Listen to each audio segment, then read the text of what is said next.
Alright, let's go ahead and open in prayer. Manalangin muna tayo bagong lahat. Let us pray. Our dear kind Heavenly Father, we thank you for the Word of God. We thank you that we get to read the Scriptures and understand it and make application to our lives.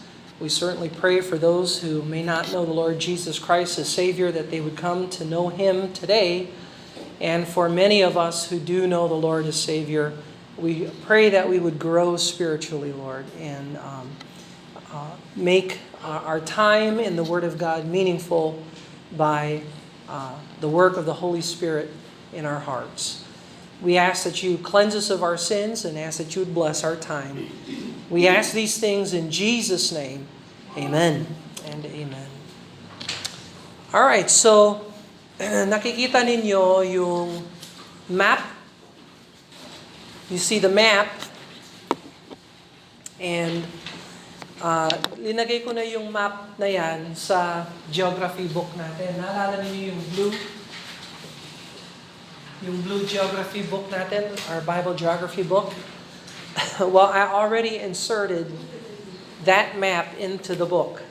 So, when you do a review, kung gusto niyo mag-review ng mga maps na patungkol sa Book of Numbers, nagsimula ulit tayo ng blue book. So, you can look at this map here. Tapos pwede niyong iuwi yung map na binigay ko sa inyo. You can keep that. I don't want you to take home the blue notebook. Yung blue notebook, para lang yan dito. Para hindi ko na uulitin yung photocopy. Pero yung kopya ninyo, pwede niyong iuwi. Wag lang yung blue notebook, ha? Alright, merong yan, 1,000 pesos patong na penalty. Ha? So, kung confidential funds yan. Pang hindi natin alam kung paano yung gagamitin. Anyway. So map na binigay ko sa inyo, tingnan mo yung number 3 sa gitna ng map. You look at number 3 in your map. Right in the middle, sa taas ng Dead Sea, or the Sea of Arava, ang tawag ng geography natin. Nung kapanahonan ni Moses, that was known as the Sea of Arava, but it's the Dead Sea. And you see the number 3 on top, that is the plains of Moab. That's where Moses and the tribe of Israel stayed as they were ready to enter into Canaan. They're ready to go into Canaan to take over the first city, at yung unang lungsod ay Jericho. Pero hindi pa mangyayari yan hanggat hindi muna matapos yung book of Deuteronomy. So Moses was there on the plains of Moab with the tribe of Israel, and he rehearses everything from Genesis to Deuteronomy. Because the second generation needs to understand why they're going into Canaan to take over Canaan. Now, meron na kayong perspective, meron na kayong nakikita ngayon na map. So, mailalagay nyo na kung saan naganap yung mga Balaam, Balak.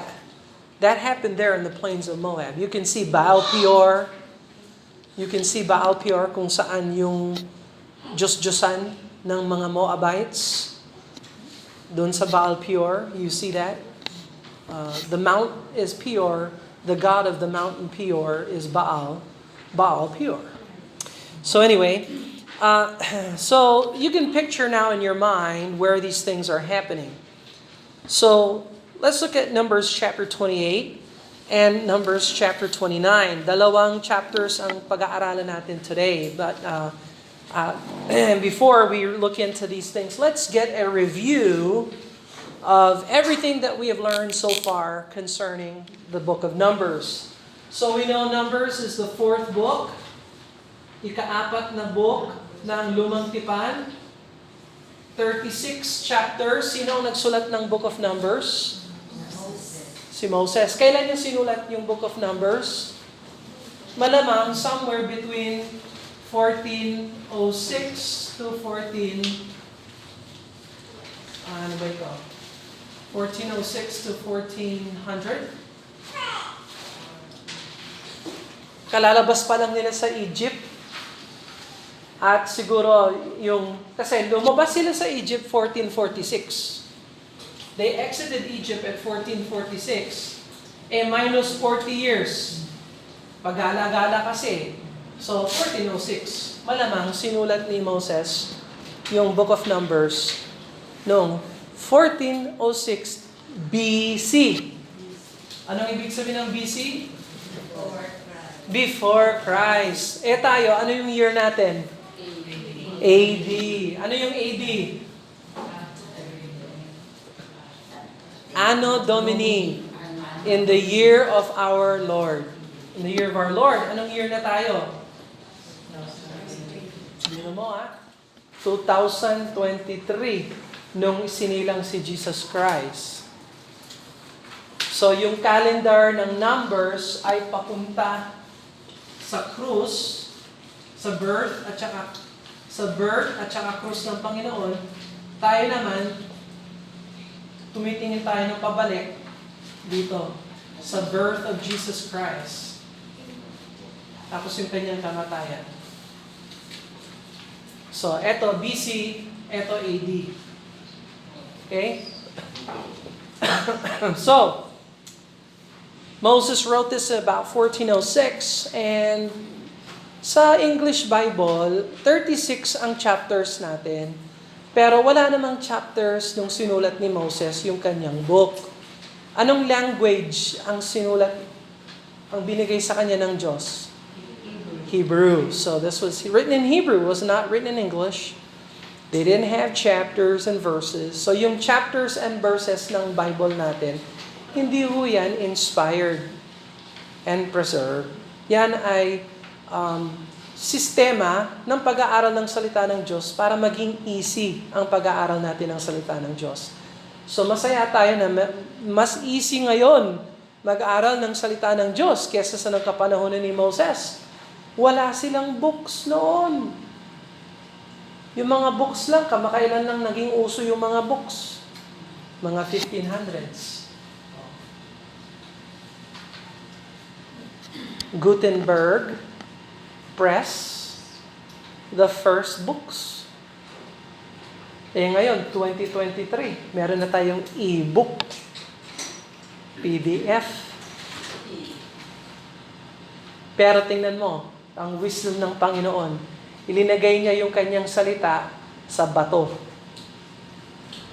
Question, mawawala ba ang bato o mawawala ang computer? Anong mas enduring? Bato o computer? Bato. Tingnan mo ang wisdom ng Panginoon.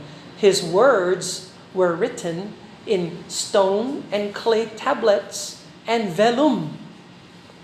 So hanggang ngayon, meron tayong makikita ng mga kasulatan na kopya ng original. Authentical copies of the original languages.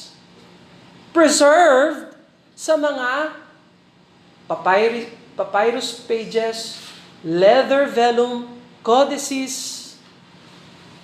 Ngayon, lahat computerized. Nako, mawalan ka lang ng kuryente ng ilang sandali, wala na yung file mo, patay ka. So, yes, we are technologically advanced. Pero yung mga gawa natin, hindi kasing tibay ng gawa noon. Napapansin ba ninyo? Napapansin ba ninyo? Yung mga gawa ngayon, hindi katulad ng gawa noon. Ang fake ng mga gawa ngayon, plastic. Di ba? Madali masira, mapunit, mawala. Pero computer. Ha? Naalala ba ninyo yung mga upuan, mesa nung nasa eskwela tayo? Parang gawa sa tangke. Kabigat-bigat. Pero ngayon, plastic. So anyway, so binahagi natin yung Book of Numbers sa 3 bahagi. Naalala ba ninyo? So, ano yung first part? From chapters 1 hanggang 9. Tapos yung pangalawang bahagi from 10 to 22. Tapos from 23 to 26. Huwag niyong itaya ito, ha? Pag nanalo kayo, mag-tights kayo. Hindi, biro lang. So, this here shows you the division of the book of Numbers. And we divided it this way to make the book easier to understand. And we divided it according to geography. So, ano yung unang, nung lumabas sila sa Egypt, saan sila pumunta? At Sinai.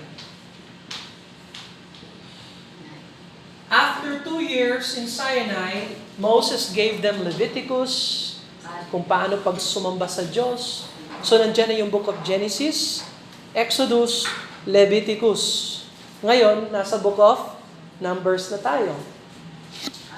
So, nung lumabas sila sa Sinai, nais ng Diyos na sakupin nila ang Canaan. Lupa ng Canaan. Kaya lang, hindi sila sumunod sa Panginoon, matigas ang ulo, ayaw sumunod sa Diyos, kaya ngayon, sinumpa, lahat ng 20-year-old pataas, sinumpa ng Diyos na sila ay mamamatay sa ilang o sa kagubatan ng Kadesh Barnea.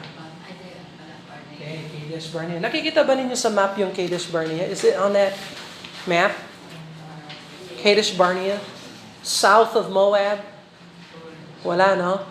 Hindi nakikita yung Kadesh Barnea sa... Moab. So, mas timog pa sa Moab yung Kadesh. Kaya wala sa map ninyo ngayon. Pero tingnan na lang ninyo sa Blue Geography book mamaya, later, whatever. If you're interested to find out where is Kadesh Barnea. Pero dito sila pag-alagala, they spent 40 years.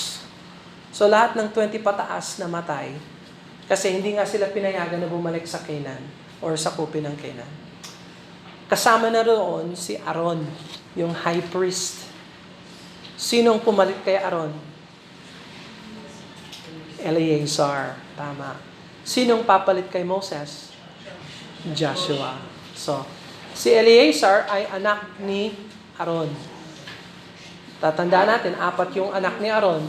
Ithamar, Eleazar,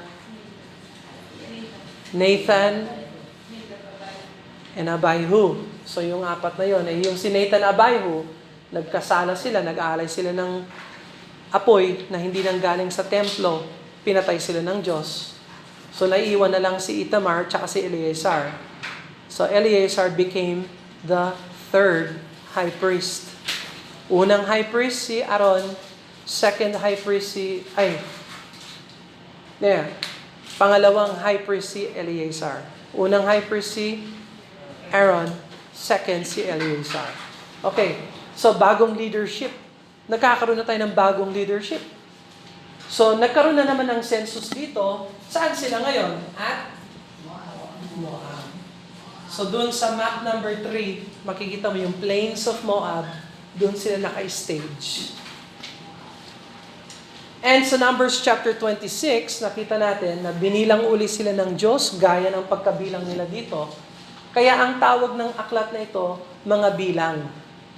Numbers, plural. So there was a numbering in chapters 1, 2, 3, and 4. Meron din census sa chapter 26. At nadaanan na natin yung mga chapters na yan. So let's look at Numbers chapter 28. Now, what is Numbers 28 and 29 all about? So nakikita natin sa study notes natin, meron palang daily offerings, merong weekly offerings, merong monthly sacrifices or offerings, merong mga pista, the Passover feast and the unleavened bread, then the feast of the first fruits, then the feast of trumpets, then the day of atonement, and the Feast of Tabernacles. Feast of Tabernacles.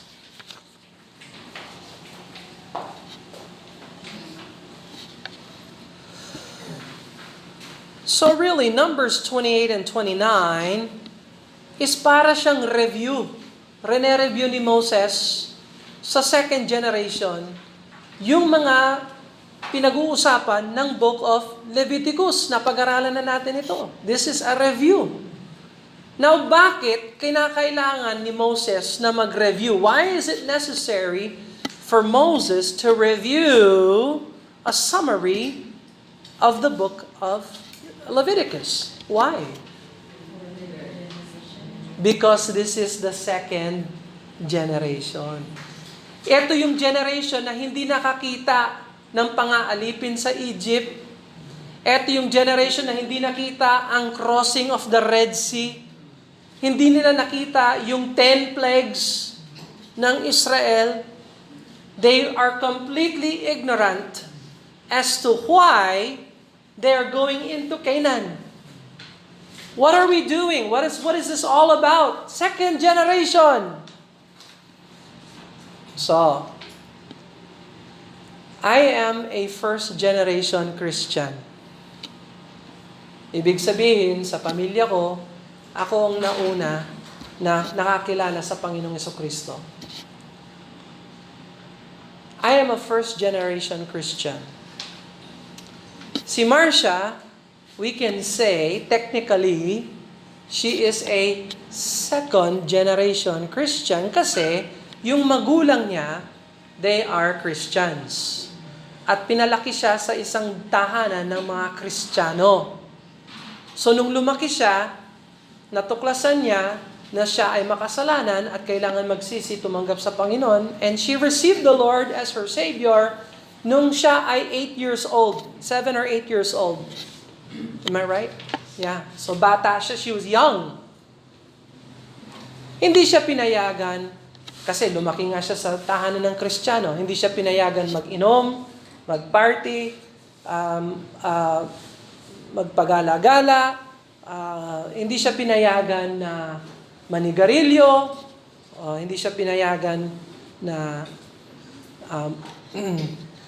maging disrespect sa mga tao or whatever. Tinuruan siya paano magpiano, paano umawit para sa Panginoon. Pinalaki siya sa tahanan ng Kristiyano na may isip na maglilingkod siya sa Panginoon. She is second generation Christian. Bilang first generation Christian, meron mga karanasan sa buhay na hindi niya nadaanan dahil siya ay prinotektahan ng kanyang magulang.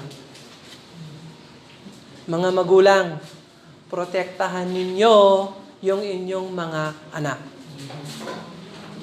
Huwag na lang ninyong payagan sa bahay yung mga kasalanan ng mundo na magdudulot sa inyo ng kapahamakan.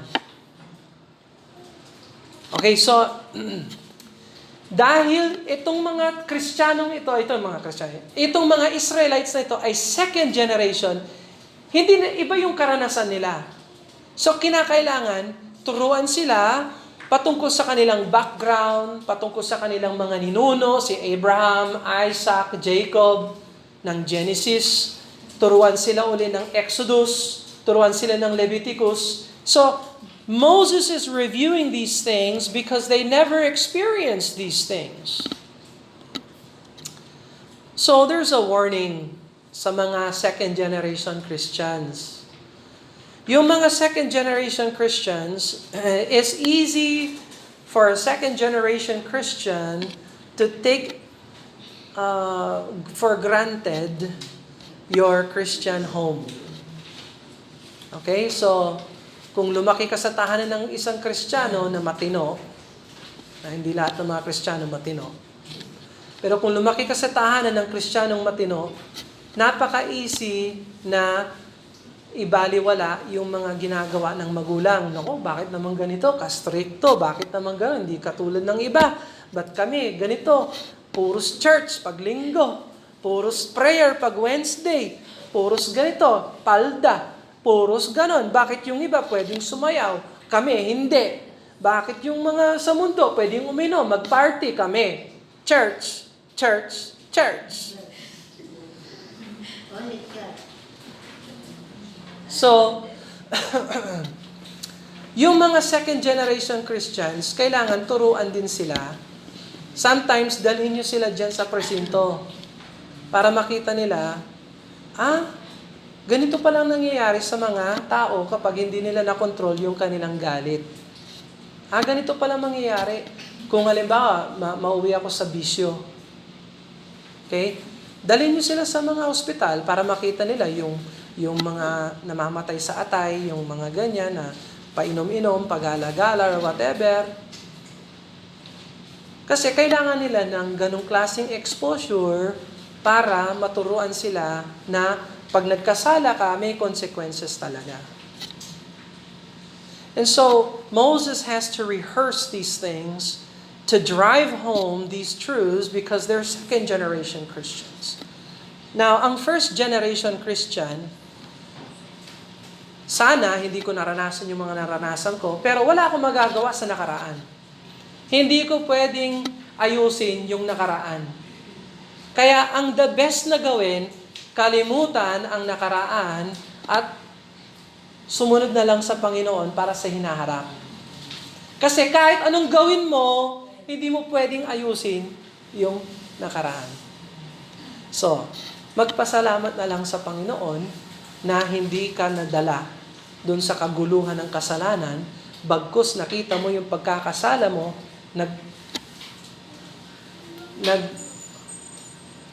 repent? Nagsisi ka? Imbis na sumama ka sa kamalian, nagsisi ka, tinanggap mo si Jesus Christ, ngayon bago na yung buhay mo, di mabuhay ka na para sa Panginoon. Forward look na lang. Huwag ka na mag-look sa back, yung sana lumaki ako sa tahanan ng mga Kristiyano. Kaya talagang sana. Yung mga yes, I understand. Sana nga. Pero hindi na natin maayos yun. Ayusin mo na lang yung ngayon. Ibigay natin sa Panginoon yung ngayon at yung kinabukasan natin. Bigyan natin sa Panginoon. By the way, alam mo ba na kayang isauli ng Diyos yung mga ninakaw ni Satanas sa'yo? God can bless and return all the things that Satan stole from you. God is siya ang nagbibigay ng rewards sa mga Kristiyanong gumagawa ng tama. So sana tayong mga Kristiyano, whether you're first generation or second generation Christian, ang importante, nasaan ka na ngayon sa kasalukuyan? Hindi na importante yung kahapon. Nasaan ka ngayon sa lakad mo sa Panginoon? Are you walking with God as you travel through life? Dito sa mundong ito, habang papunta tayo sa langit, kumusta ang lakad mo sa Panginoon? Are you walking with God? Hindi lang sa linggo, kundi rin bukas, Lunes. Pagising mo ng umaga, umaakto na yung laman, yung katawan. Isang oras pa. Ano yung 1 hour? 1 hour before you wake up, the flesh is already awake. Kaya kailangan talaga, every day, lumalakad tayo sa Panginoon. Kaya tingnan mo yung Numbers 28, verse number 1. Inuna ni Moses i-review yung tinatawag nating day-by-day offerings. Verse number 1, And the Lord spake unto Moses, saying, Command the children of Israel, and say unto them, My offering and my bread for my sacrifices, made by fire for a sweet savor unto me, shall ye observe to offer unto me in their due season. Thou shalt say unto them, This is the offering made by fire, which ye shall offer unto the Lord, 2 lambs of the first year without spot, day by day, for a continual burnt offering. So God requires day by day offerings. Brother Bill, wala naman sinabi sa Bible na magbasa ka ng Bible araw-araw. Oh, are you sure? Inaasahan ba ng Diyos na magbabasa ka ng Bible at magpe-pray araw-araw? Old Testament, araw-araw dapat meron silang 2 lambs na inaalay. Every day!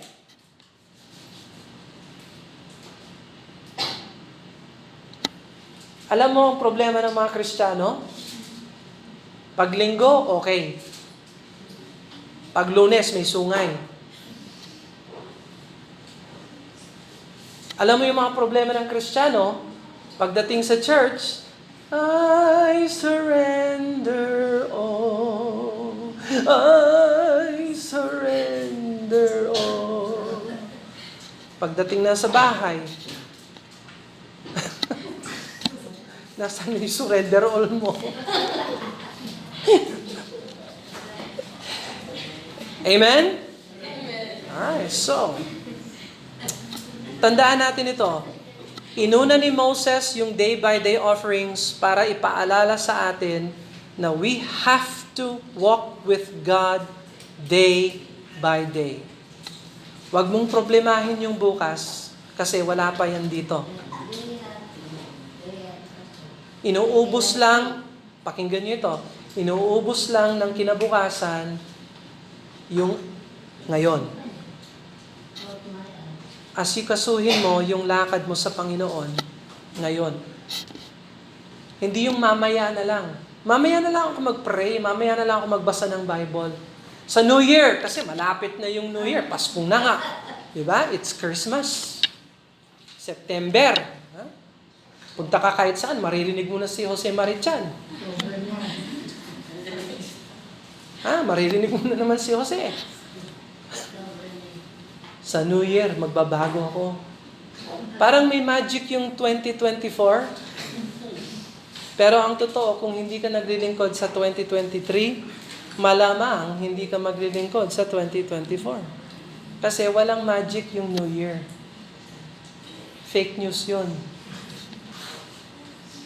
Day by day, God wants us to walk with Him and have a relationship with Him day by day. Brother Bill, pag nasa church ako, malakas ako, nararanasan ko yung blessing ng Panginoon, yung grasya ng Diyos. Alam mo ba, yung grasya ng linggo ay para lang sa linggo. Hindi yan para sa Lunes. So we need to walk with God day by day. Malinaw ba ito? Verse 2, my offering, my bread, my sacrifices. So, sino nagmamayari ng mga inaalay natin sa Diyos? Yung Diyos din. This is God's sacrifices. And He requires daily, continual relationship, continual burnt offering. So, one of the principles that we can learn as a Christian, kung gusto mo maging successful Christian ka, alalahanin mo yung continual daily fellowship with God. That is a key to a successful Christian life. Now, kung yung linggo napapaalala ka, then that's a wonderful thing. That's a good thing. So we try to do our best every Sunday to review and remind to walk with God every day. Pero sana mag-graduate na tayo. Na talagang kahit na wala ng reminder, na maging habit sa buhay natin yung pagbabasa ng Bible at pagpe-pray every day. Alright, so how are you in your walk with the Lord? Kung bilangin mo yung number, 1, pangit, wala, 0, 10, okay, malakas. Maganda ang relationship mo sa Panginoon.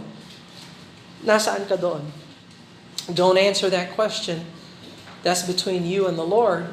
Ang gusto ng Panginoon, 10. So, ngayon, yan ang challenge. Paano ko magkakaroon ng relationship sa Panginoon araw-araw? How can I develop a relationship with God every day? Alam mo kung tutuusin, Kung meron kang relasyon sa Diyos araw-araw, hindi easy ang prayer. Malalampasan mo yung 1 oras ng prayer. Kasi may listahan ka ng mga pinagpe-pray mo. Yung iba nga, yung mga listahan nila, nakakita na ako mga listahan. Monthly. Kada linggo, iba yung pinagpe-pray nila. Bilang pamilya or bilang church. Bakit merong mga prayer list? That is an organized way of ensuring you have a daily time of prayer. O mayroong journal. Mayroong Bible schedule reading. Siguro sa New Year, I think New Year would be a good time. Pag kayo, nag-commit kayo na magbabasa kayo ng Bible mula Genesis hanggang Revelation, bigyan natin ng prize. Meron kayong 1 taon na basahin ang buong Bible. I think I would like to start that. Para lang meron ma-encourage ko kayo na magbasa ng Bible. Okay? Let's do that in 2024. Yan, baka may magic nga doon. Hindi, biro lang, wala. But I think we'll do that. So if you commit na magbabasa ka ng Bible, now, meron kang 1 taon, pwede mong i-divide yung Bible, you can do that, or pwede mong basahin ng diretsuhan, I don't care. Pero pag sinabi mo sa akin, in 2024, Brother Bill, binasa ko ang buong Bible mula Genesis hanggang Revelation. Kahit na hindi ko naunawaan lahat, ginawa ko pa rin yon, bigyan kita ng prize. I will get you a prize. Dahil kailangan natin magbasa ng Bible day by day, every day. And pray every day. Okay, so look at verse number 9. Verse number 9. And on the Sabbath day, 2 lambs for the first year without spot, and the 10th deals of flour for a meat offering. Now, yung meat offering, naalala ninyo, hindi yan karne. Ang ibig sabihin ng meat dito, food, or flour, or bread. Okay, meat offering, mingled with oil, and drink offering thereof. This is the burnt offering of every Sabbath, beside the continual burnt offering. So, beside the continual burnt offering. So, there's day by day offerings, and there's weekly offerings. Question, pagdating ng weekly offerings, hindi na ibibigay yung daily offering? Ha? Tabita, ikaw magsisimula ka na, hindi, biro lang. Just joking. Maghintay ka ng 1 p.m. Yung mga pasaway nandun. Biro lang nga, Tabita. Anyway, so pag inaalay nila yung weekly sacrifice, Sabbath offering, binabaliwala ba nila yung daily offering? Or inaalay pa rin yung daily offering? Inaalay. So tandaan ninyo, ang mga special occasions ay hindi dahilan kung bakit hindi ka nagde-daily offering sa Panginoon. So yes, nagsisimba ako kada linggo. That's a weekly sacrifice to the Lord. I'm worshiping Him on Sunday. But do you still give Him your worship at home on Sunday? You should. The daily sacrifices and offerings do not cease because of the weekly offerings and the monthly offerings and the yearly offerings. The day-by-day continual offerings are corollary. They are concomitant. They are operating in the same vein. Regardless of the feast, regardless of the occasion, the daily sacrifices are continuing. So, challenge natin ito habang nag-church tayo.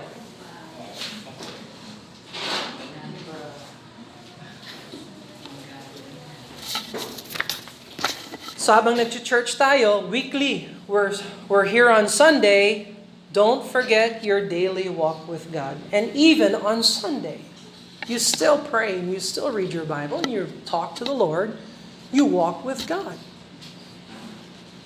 Alright, monthly offerings. So, nandun yung weekly. By the way, Ano nagsasabath ba tayo as New Testament Christians?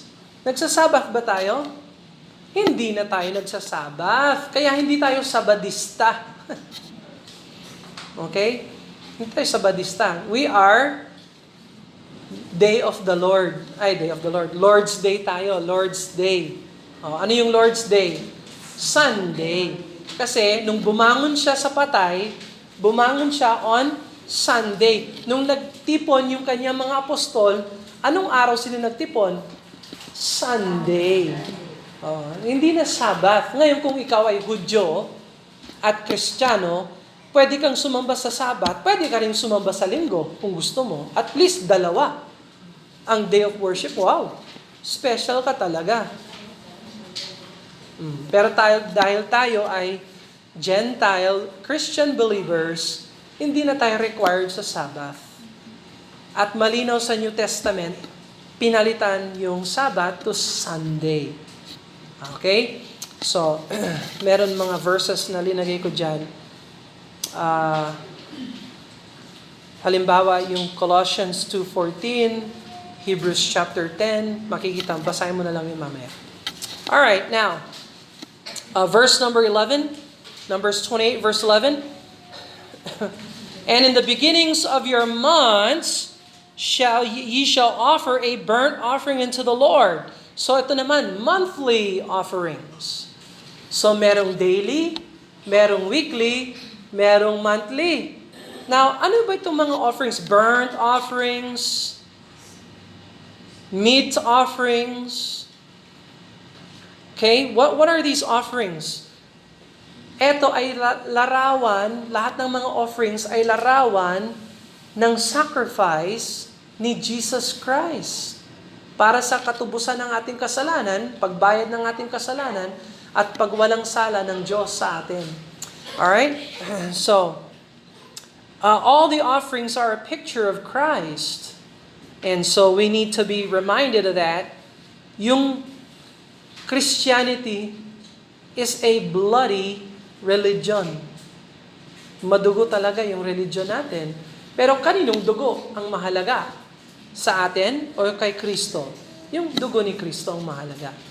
And so every sacrifice points to Christ or some aspect of Christ, either in removing our sin or cleansing us from our sin and restoring our fellowship with God. And so they are to observe these things. Alright, so feasts. Look at verse 16. So ito yung feast of the Passover.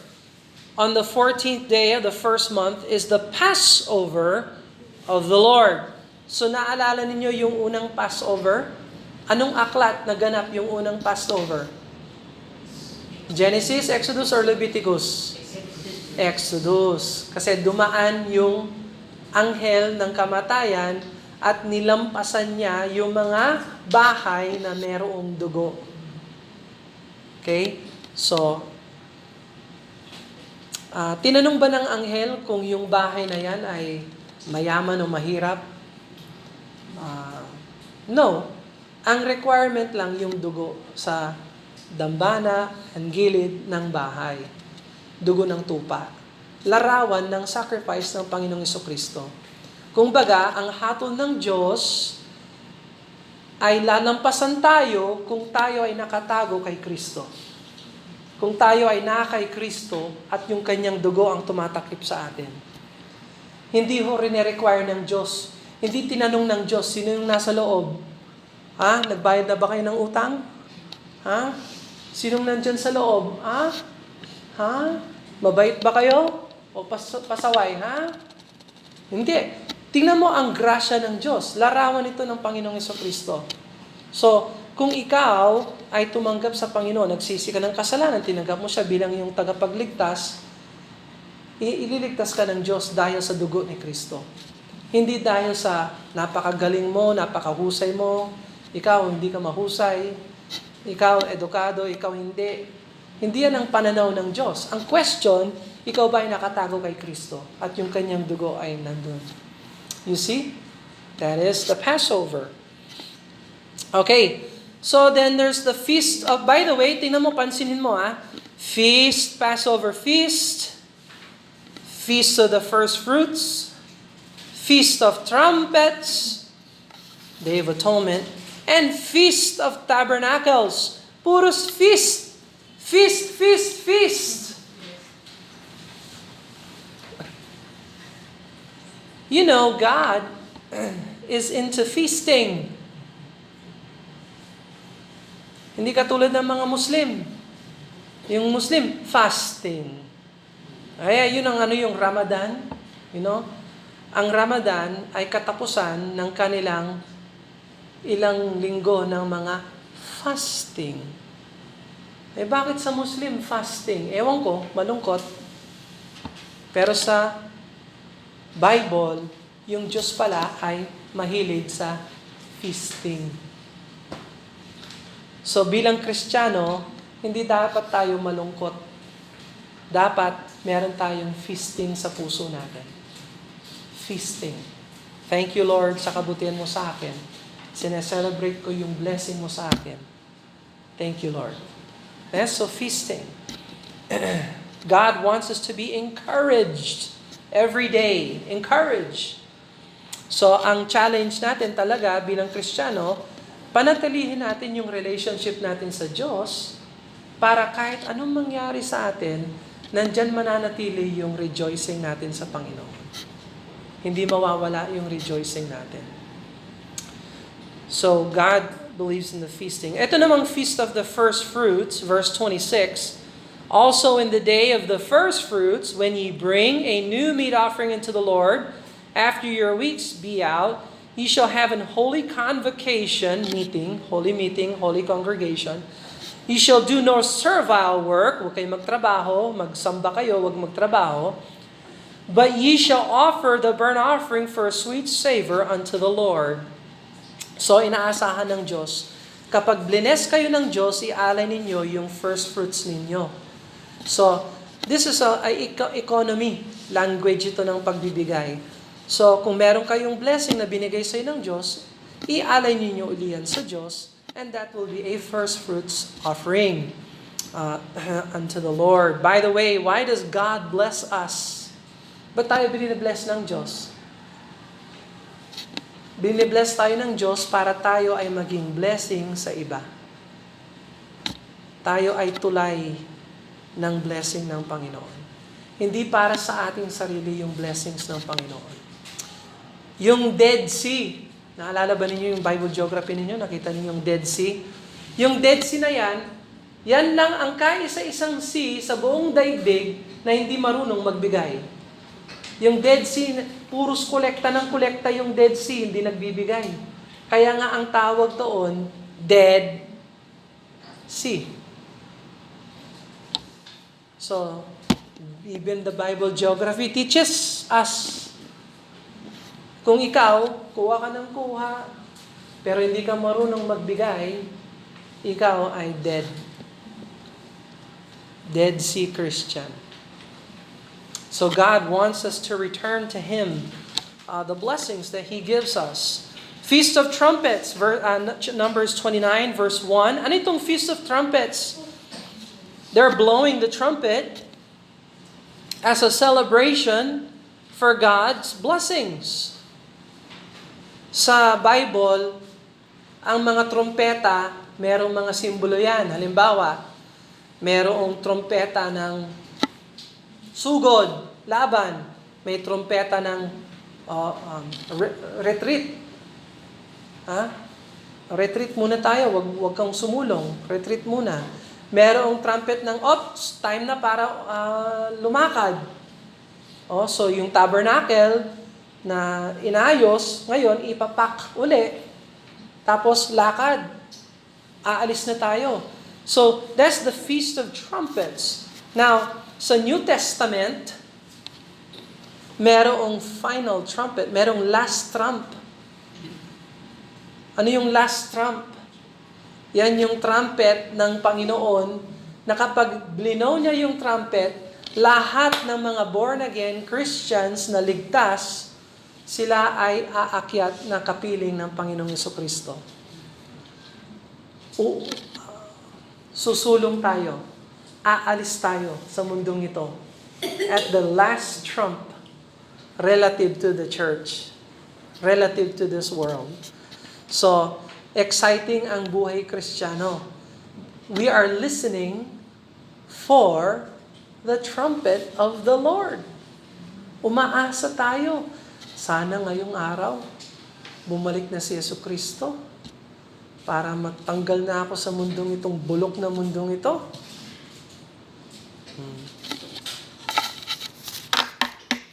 Ang ayaw lang sa ganon, yung mga ikakasal. Pakasal mo. Kasal muna before rapture. But, truthfully, kung ikaw ay Kristiyano na matino, pagod ka na sa mundo na bulok. Mas mainam na bumalik si Jesucristo. Tingnan mo ngayon, nagigera ngayon sa Israel. Did you know that? Hamas versus Israel. Sinimulan ng Hamas. By the way, yung Hamas, sa Hebrew, alam mo ang ibig sabihin ng Hamas? Violence. Eksakto pa yung pangalan. So naghasik sila ng lagim, pinatay nila yung mga bata, mga ladies, wala sila. Marami silang mga kinidnap, mga sanggol, pinatay. Kaya ngayon, yung Prime Minister na si Benjamin Netanyahu, mga ilang oras lang, sinabi niya, gera na, sorry. Kayo mga nandun sa Gaza, umalis na kayo dahil bubombahin namin yan. Papatay na nila yung Hamas.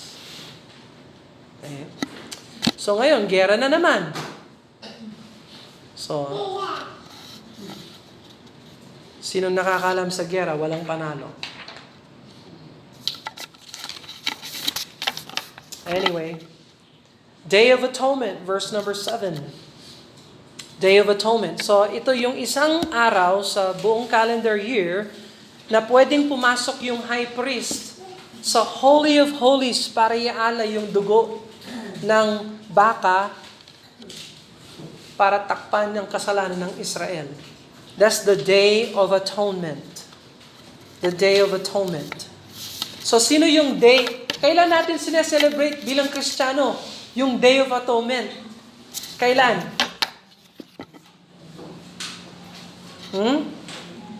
Yung araw na tinanggap mo si Jesus Christ.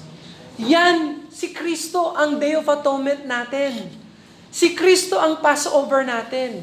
Si Kristo yung trumpet na hinihintay natin. Lahat ng ito ay larawan ni Kristo. So, when did you receive the Lord as your Savior? Ilagay mo sa Bible mo. Para pagdating ng araw na yun, mag-celebrate ka naman. Si Brother Bill, meron na akong birthday. Di may spiritual birthday ka rin. 2 ang cake. Double joy. Anyway, I'm just saying. But thank God for His atonement. Yan ang importante. And the Feast of the Tabernacles in verse 12, and on the 15th day of the 7th month, ye shall have an holy convocation. Ye shall do no servile work. Ye shall keep a feast unto the Lord 7 days. Tapos yung 7 days offerings na ito, araw-araw ng 7 days offering, meron silang mga baka na iaalay. At yung numbers ng baka, pababa ng pababa, habang yung linggo ay pahaba ng pahaba. So, at bukod sa mga feast offerings, by the way, habang nag-Feast of the Tabernacle sila sa isang linggo, yung daily offering, binibigay pa rin nila? Yes. This is beside the daily offerings. And so, God really wants a relationship with His people. Look at verse 39. Last verse, 39. These things shall ye do unto the Lord in your set feast beside your vows and your free will offerings. By the way, hindi lang daily offerings. Meron palang free will offerings. Ano naman yun, Brother Bill? Yung free will offering, yung kusang loob.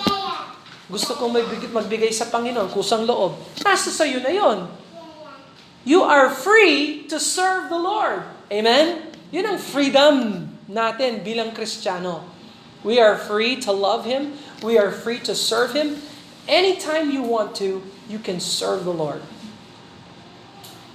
So sa church natin, we have organized literature distribution or whatever ministry we do. Alam mo, you don't have to wait for organized literature distribution to distribute literature. You can do that on your free will, on your own time. And vows. So pag-uusapan ng verse na chapter 30 is all about vows. Okay, so next Sunday, pag-usapan natin mga vows. What does God think of vows and all that? Alright, so 30, 31, 32, 33, 34, 35, 36, tapos na tayo sa Book of Numbers. May final exam. At yung makakapasa sa final exam, may special prize na makakatulong sa pag-aaral ng salita ng Diyos. Okay? So, ilang linggo na lang, and we will have this. So, i-memorize lang ninyo ito. Tandaan ninyo, sino nagsulat, kailan nyo sinulat ito. Review naman natin lahat. Sa pagdating talaga ng final, kailangan alam na ninyo yan. Kung hindi, baka hindi kayo nakikinig. Nasa internet naman yung message. Pakinggan na lang ninyo. Problema, 1 oras. Let's pray. Father, we thank you, Lord, for your word. We ask, God, that you bless us. Help us, Lord, to learn the biblical principles behind the truths of Scripture and help us to apply it and bring it to our life. And we pray these things in Jesus' name. Amen.